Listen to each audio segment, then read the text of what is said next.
ఒక నిశ్శబ్దమైన పల్లెటూరు. రాత్రి చీకటి ఆ ఊరంతా కమ్ముకుంది. గాలి మెల్లగా వీచుతోంది. చెట్ల ఆకులు ష్ ష్ అని శబ్దం చేస్తున్నాయి. ఆ ఊరిలో రాజు అనే చిన్నబ్బాయి ఉండేవాడు. ఆ రోజు రాత్రి రాజు అమ్మకు బాగా జ్వరమొచ్చింది. రాజు, నాకొంచెం బాగాలేదు నాన్నా. అమ్మా, భయపడకు, నేనే మందు తీసుకొస్తాను.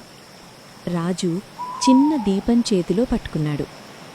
బయట రాత్రి చాలా చీకటి, కాని అమ్మ కోసం అతను భయాన్ని పక్కన పెట్టాడు.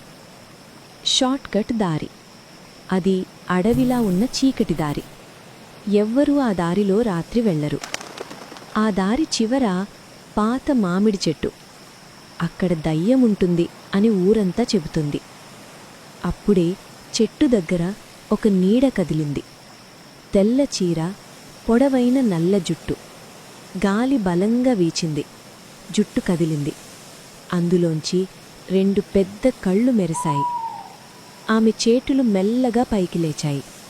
పెద్ద పదునైన గోళ్ళు. అమ్మో, దయ్యం! రాజు వెనక్కి తగ్గాడు, కాని పారిపోలేదు. అమ్మ ముఖం అతనికి గుర్తొచ్చింది. ఈ దారిలో ఎవ్వరూ రావద్దు. నాకు భయం ఉంది, కాని నా అమ్మకి మందు కావాలి. దయచేసి నన్ను ఆపద్దు. ఆ మాటలు విన్న దయ్యం నిశ్శబ్దంగా నిలబడిపోయింది. నన్నందరూ భయపడతారు, ఎవ్వరూ నన్ను మనిషిలా చూడలేదు. దయ్యం చేతిని ఊపింది. చీకటిలో ఒక వెలుగుదారి కనిపించింది. రాజు మందు తీసుకొచ్చాడు. అమ్మ బాగుపడింది.